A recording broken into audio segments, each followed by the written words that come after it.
আসসালামু আলাইকুম রহমতুল্লাহ বরকাতুহ। প্রিয় দর্শক, নিশ্চয়ই আপনারা সবাই ভালো আছেন। আলহামদুলিল্লাহ।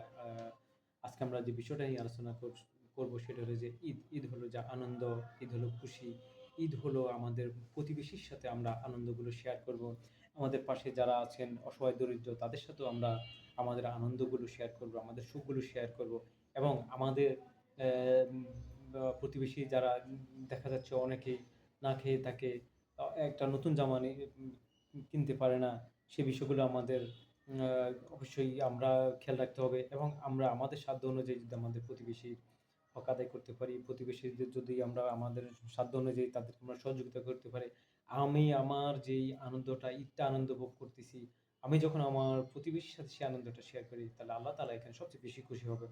সো আমরা পরস্পরকে সবসময় চেষ্টা করব প্রতিবেশীর সাথে আমরা আমাদের দুঃখ কষ্টগুলো শেয়ার করা। দুঃখগুলো কিভাবে শেয়ার করবেন? আপনার প্রতিবেশী যখন অসুস্থ থাকে, কষ্ট থাকে, অবশ্যই আমরা তার খোঁজখবর নিবো।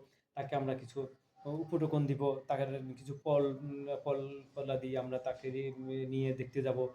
তাকে সান্ত্বনা দিব। ইনশাআল্লাহ আল্লাহ তাআলা দিয়েছেন। আল্লাহ তাআলা রোগ ভালো করবেন এবং এই রোগের মাধ্যমে তোমার গুনাহ মাফ হয়ে যাবে এবং এই রোগের মাধ্যমে আল্লাহ তাআলা তোমাকে পরিশুদ্ধির একটা সুযোগ দিয়েছে। এটা আমরা অবশ্যই তার সাথে শেয়ার করতে পারি। তাকে মোটিভ করতে পারি। তাকে আ আমরা আনন্দ এবং তাকে সাহস দিতে পারি। সেকেন্ড থিং হলো যে বিষয়টা নিয়ে অনুধাবন করার বিষয় সেটা হলো যে আমি আমার মধ্যে কি পরিবর্তন নিয়ে আসলাম। আমার প্রতিবেশী যখন অসুস্থ থাকে, যখন কষ্টে থাকে, দুঃখ থাকে, আপনি যখন আপনার প্রতিবেশীকে যখন আপনি সহযোগিতা করবেন, এর মাধ্যমে আপনার যে স্ট্রেস থাকে, আপনি যেই স্ট্রেসগুলো থাকে, আপনার যে টেনশন থাকে বা আপনার যে দুঃখ কষ্টগুলো থাকে, সেই কষ্টগুলো আপনি এর থেকে রিমুভ পাবেন। আল্লাহ তাআলা আপনাকে রিমুভ করবেন। সবচেয়ে বড় কথা হলো কি, আপনি যখন মানুষের জন্য করবেন, আল্লাহ কিন্তু আপনার জন্য করবেন। এটা আল্লাহ তাআলা বলেছেন কোরআনে। তোমরা অবশ্যই মানুষকে সহযোগিতা করব। মানুষকে যদি কেউ যদি কারো যদি সহযোগিতা করে, নিশ্চয়ই তাকে সহযোগিতা করে। তাকে সহযোগিতা মানে কি? আল্লাহ আল্লাহ তাকে চিন্তা করে আমার ওই বন্দা আমার বন্দাকে সহযোগিতা করতেছে। মানে আমার আল্লাহর সৃষ্টিকে আপনি যখন সহযোগিতা করবেন, তখন আল্লাহ তাআলা অবশ্যই আপনাকে সহযোগিতা করবেন। এটা আল্লাহ তাআলার ওয়াদা। সেকেন্ড থিং হলো যে মানুষ পৃথিবীতে এসেছে শুধু নিজের জন্য, নিজে বাঁচার জন্য না, নিজে খাওয়ার জন্য না, নিজের সুখ স্বাচ্ছন্দ্য ভোগ করার জন্য না। পৃথিবীতে মানুষ এসেছে মানবের কল্যাণের জন্য, মানুষের সুখের জন্য। একজন আরেকজনকে সুখ দেওয়া যাবে। আপনি শুরু করুন ১ম এ আপনার পরিবার থেকে সুখ শুরু করবেন। যেভাবে আপনি আপনার পরিবারের যারা আছেন, আপনার বাবা-মা, ছোট ভাই-বোন যারা আছে, সবার সাথে আপনি আপনার সুখ, দুঃখ, কষ্টগুলো আপনি শেয়ার করতে পারেন। যেমন আপনার ছোট ভাই আছে। আপনি আপনার ছোট ভাইকে কিভাবে আ তাকে মোটিভ করবেন। ধরুন আপনার ছোট ভাই সে আ একটু দুষ্টুমি করে অথবা সে টাকা-পয়সা হ্যাঁ, ওইভাবে আর্ন করে না অথবা সে লেখাপড়া ঠিকভাবে করে না অথবা তাকে যে চাকরিতে দেওয়া সে চাকরিতে ঠিকভাবে সে কন্টিনিউ করে না অথবা তাকে দেশের বাইরে পাঠাচ্ছেন সে ওখানে সেট হতে পারছে না অথবা সে সেখানে কমফোর্টেবল ফিল করতেছে পারে না। সেক্ষেত্রে আপনি কি করবেন? অবশ্যই নিশ্চয়ই আপনার কিছু করার আছে।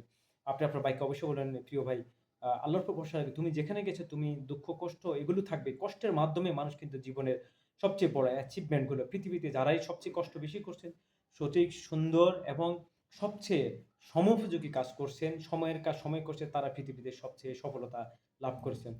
আমরা দেখতে পারি আইনস্টাইন, আমরা দেখতে পারি নিউটন, আমরা দেখে আল জাবের, আমরা দেখতে পারি স্টিভ জবস। পৃথিবীর যারাই সবচেয়ে বেশি উন্নতি সাধন করছেন তাদের এই উন্নতি সাধনের পিছনে কিন্তু অনেক দুঃখ, অনেক কষ্ট, অনেক পরিশ্রম আছে। যেটা হয়তো আমরা ফোকাস বা আমরা টাইমলাইনে আমরা ফোকাস ফ্রন্ট লাইনে আমরা দেখতে পারতেছি না। অথবা তাদের পিছনে আপনি দেখুন একটা বাতি এডিসন আলভা যিনি আপনার এই যে বাল্ব বাতি বৈদ্যুতিক বাতি আবিষ্কার করছেন। তিনি ২০০০ বার চেষ্টা করেছেন।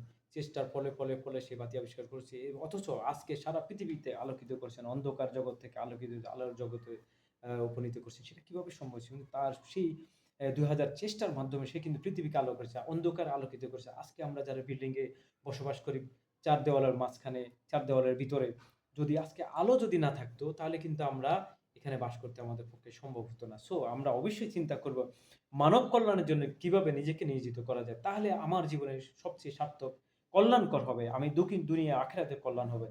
এইটাই হলো আমাদের জীবনের সবচেয়ে বড় পথে ফাতেহা এবং আমরা ঈদ মানে আনন্দ। মূল টপিকসটা আমাদের ঈদ। ঈদ নিয়ে আসলে যে আলোচনা করার আমাদের দরকার ছিল সেটা থেকে আমরা একটু দূরে সরে গেছি। সো আবার আমি রিপিট করছি যে আমরা ঈদ নিয়ে আলোচনা করব। ঈদ হলো যে আনন্দ, ঈদ হলো খুশি। ঈদের সময় অবশ্যই আমাদেরকে মার্জিত পোশাক পরব। যেটা যেই পোশাকে আমার ধর্মীয় গাম্ভীর্য অবশ্যই ফুটে তুলবে সেটাকে অবশ্যই আমাদের লক্ষ্য রাখতে হবে।